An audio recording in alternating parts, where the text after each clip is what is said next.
નેપાળમાં આવેલા ભયાનક પૂરના દ્રશ્યો તો તમે જોયા જ હશે, પરંતુ હવે થોડું પાણી ઓછું થતાં એક અલગ જ વિડીયો સામે આવી રહ્યો છે।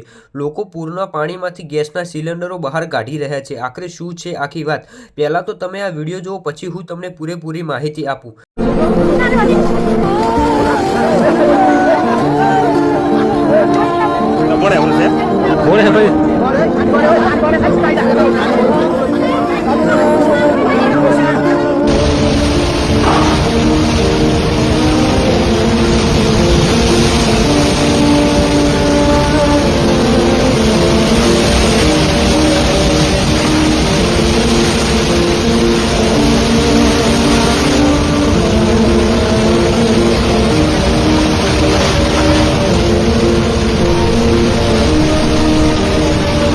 તો તમે હમણાં જે વિડીયો જોયો એમાં સ્પષ્ટ રીતે દેખાઈ રહ્યું છે કે લોકો કાદવમાં ઉતરીને ગેસના સિલિન્ડર બહાર કાઢી રહ્યા છે। કેટલાક લોકો સિલિન્ડર ખેંચીને કિનારા સુધી લાવી રહ્યા છે અને પછી તેને લઈ જવાનો પ્રયત્ન કરી રહ્યા છે। હવે સિલિન્ડર પાણીમાં આવ્યા ક્યાંથી? તો તમને ખબર જ હશે કે આટલું મોટું પૂર આવ્યું એટલે ઘરો અને દુકાનોનો સામાન પાણીમાં તણાઈ ગયો।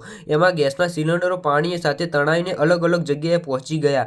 હવે પાણી ઓછું થતાં લોકો સિલિન્ડર પાણીમાંથી કાદવમાંથી બહાર કાઢી રહ્યા છે। હવે સોશિયલ મીડિયા પર આ વિડીયો લઈને એક વાત ચાલી રહી છે, ગેસના સિલિન્ડરો લૂંટી રહ્યા છે। પરંતુ મિત્રો, આ વાતની સત્તાવાર હજુ કોઈ પુષ્ટિ કરવામાં આવી નથી।